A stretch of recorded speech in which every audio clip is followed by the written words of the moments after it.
Hi everyone. तो आज मैं फिर हाजिर हूँ अपनी एक नई कहानी के साथ। और आज की कहानी है एक छोटे से बच्चे रोहन की। रोहन स्कूल में पढ़ता था, क्लास 2 में पढ़ता था और अपने मम्मा पापा के साथ घर में रहता था।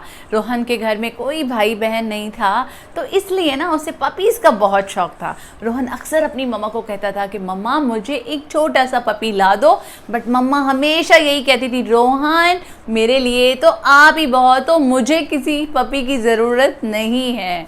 तो एक दिन रोहन जब अपने स्कूल से घर वापस आ रहा था तो उसने एक पपी शॉप को देखा। पपी शॉप पे देखा कि पपी शॉप का ऑनर एक बैनर लगा रहा था। अब उस बैनर में वो क्या लगा रहा था? Puppies for sale. और जैसे ही रोहन ने ये देखा कि पपीज़ फॉर सेल, रोहन बहुत खुश हो गया। उसकी तो खुशी का कोई ठिकाना ही नहीं रहा। उसे लगा जैसे मम्मा सेल में जब मॉल में जाती हैं तो ढेर सारे कपड़े उठाकर ले आती हैं, वैसे ही आज पपीज़ फॉर सेल में से रोहन 1 या 2 पपी तो ज़रूर ही लेकर जाएगा। तो फिर रोहन ने इतने प्यार से पपी शॉप ओनर से पूछा कि uncle, may I enter the shop, may I see some of the puppies. अब जब पपी शॉप ऑनर ने देखा रोहन को, इतने प्यारे से बच्चे को, तो वो उसे बिल्कुल भी मना नहीं कर पाए। तो उन्होंने रोहन से पूछा कि क्या बेटा आप आके सिर्फ पपीज़ देखना चाहते हो? तो रोहन ने बोला, नहीं नहीं अंकल, मैं तो पपी बाय करना चाहता हूँ और मैं तो आज 1 और 2 पपीज़ यहाँ से पक्का लेकर जाऊँगा। तो पपी शॉप ऑनर ने बोला कि रोहन, क्या आपको पता है पपीज़ तो बहुत ही एक्सपेंसिव होते हैं? तो रोहन ने बोला, yes uncle, I know it, ये देखो मेरे पास तो बहुत सारे पैसे हैं। रोहन ने अपनी एक पॉकेट में से 20 रुपीज़ निकाले और दूसरी पॉकेट में से कुछ कॉइन्स निकाले और पपी शॉप ऑनर को दिखा के बोला कि ये देखिए अंकल, मेरे पास तो बहुत सारे पैसे हैं एंड आई थिंक इतने सारे पैसों में तो मैं पपी ज़रूर खरीद के अपने घर लेके जा सकता हूँ।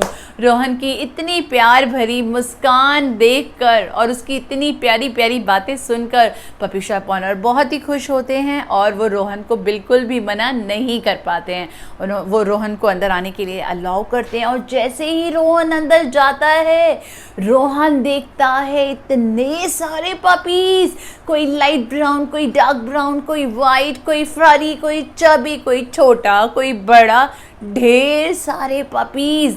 रोहन तो देख के उन्हें जैसे बावला ही हो जाता है, इतना खुश हो जाता है। अब रोहन हर पपी को बड़े ध्यान से देख रहा होता है, एग्जामिन कर रहा होता है कि आज वो अपने साथ किस किस पपी को घर वापस लेके जाने वाला है। तो रोहन जब सारे पपीज़ को देख रहा होता है, एग्जामिन कर रहा होता है, सब पपीज़ खेल रहे होते हैं, भाग रहे होते हैं, दौड़ रहे होते हैं, लेकिन एक कॉर्नर में एक पपी बड़ा ही शांत चुपचाप सा बैठा होता है। रोहन को उसे देख के बड़ी हैरानी होती है। रोहन उसके पास जाता है, उसके साथ खेलने की थोड़ी कोशिश करता है, लेकिन वो पपी कुछ खास रिस्पॉन्स नहीं देता है। तो रोहन जो पपी शॉप ऑनर थे उनके पास जाता है और उन्हें जाके बोलता है कि अंकल, बाकी सारे पपीज़ तो बहुत अच्छे हैं, बहुत ही अच्छे हैं, लेकिन वो एक पपी जो वहाँ उस कॉर्नर में बैठा हुआ है वो मेरे साथ इतनी बातें नहीं कर रहा, वो मेरे साथ आके खेलना नहीं चाहता। तो पपी शॉप ऑनर कहते हैं कि बेटा क्या आपको वो पपी पसंद है? तो रोहन ने बोला, हाँ अंकल, मैं अपना मन बना चुका हूँ कि अगर मैं लूँगा तो वही वाला पपी लूँगा। तो पपी शॉप ऑनर कहते हैं कि नहीं बेटा, आप उस पपी को रहने दो, क्योंकि आप ना वो पपी आपके साथ खेल नहीं पाएगा, वो पपी आपके साथ भाग नहीं पाएगा, दौड़ नहीं पाएगा, आप इतना एंजॉय नहीं कर पाओगे उस पपी के साथ, तो उस पपी का आइडिया तो ना आप छोड़ दो। अब पपी शॉप ऑनर की ये बातें सुनकर रोहन थोड़ा सा उदास हुआ, क्योंकि उसे समझ में नहीं आ रहा था कि पपी शॉप ऑनर इस तरह की बात उससे क्यों कर रहे थे। वो कहते हैं, अंकल मुझे ना समझ में नहीं आ रहा है, आप मुझे क्या कहना चाहते हो? तो पपी शॉप ऑनर ने बोला, रोहन बच्चे, इस पपी के पैर में चोट है। अब इस पपी के पैर में अगर चोट है तो वो आपके साथ भाग नहीं पाएगा, खेल नहीं पाएगा, फिर आपको उसके साथ मज़ा कैसे आएगा? तो पपी शॉप ऑनर की यह बात सुनकर रोहन चुपके से अपनी एक पैंट को ऊपर उठाता है और पपी शॉप ओनर को दिखाता है कि ये देखिए अंकल, मेरे भी पैर में चोट है, मैं भी भाग नहीं सकता हूँ, मैं भी ज़्यादा खेल नहीं सकता हूँ। तो अगर आज मैं इस पपी को लेता हूँ तो इस पपी को कोई मिल जाएगा जो इसे समझ सके और मुझे कोई मिल जाएगा जो मुझे समझ सके। बहुत ही ध्यान से सुनिएगा छोटे से बच्चे की प्यारी सी बात। इसे कोई मिल जाएगा जो इसे समझ सके और मुझे कोई मिल जाएगा जो मुझे समझ सके।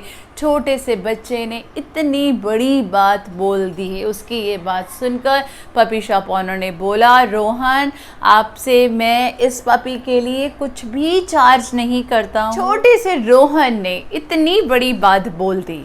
पपी शॉप ओनर ने रोहन से उस पपी के लिए कुछ भी चार्ज नहीं किया, बल्कि उन्होंने कहा कि रोहन, इस पपी का कॉस्ट तो बेटा आपका प्यार है, इस पपी के लिए मैं आपसे कुछ भी चार्ज नहीं करूँ। बहुत बार अक्सर हम ऐसा करते हैं कि दूसरे को जाने बिना ही हम उसके बारे में ओपिनियन बना लेते हैं। जैसे कि यार मेरे पड़ोसी ने ना ये अच्छा नहीं किया, अरे यार मेरे उस वाले पड़ोसी ने ना अपने घर की जो दीवार है ना वो मेरी दीवार से ऊंची कर दी है। कई बार हम अपनी बच्चों के बारे में कोई ओपिनियन बना लेते हैं, कई बार हम अपने दोस्तों के बारे में कोई ओपिनियन बना लेते हैं, कई बार हम अपने घर में ही अपने फैमिली मेम्बर्स के साथ अपना कोई ओपिनियन बना लेते हैं। लेकिन ये जो प्री जजमेंटल सोच है ना बहुत ही ख़तरनाक होती है। जब तक हम अपने आप को किसी के हालात में नहीं डालते हम उसके ओपिनियन को, पॉइंट ऑफ व्यू को समझ ही नहीं सकते। जरूरी नहीं है कि जैसा आप सोच रहे हैं आप ठीक ही सोच रहे हैं। अगर आप अपने दोस्तों के साथ, अपनी फैमिली के साथ अपने रिलेशंस को इम्प्रूव करना चाहते हैं, बेटर बनाना चाहते हैं, तो जो ये प्री जजमेंटल स्किल्स है ना इन्हें थोड़ा सा कम करना होगा। हमें इतना जजमेंटल नहीं रहना है, हमें लोगों की इतनी परख नहीं करनी है। अरे परख करने के लिए तो बैठा है ना भगवान बैठा है।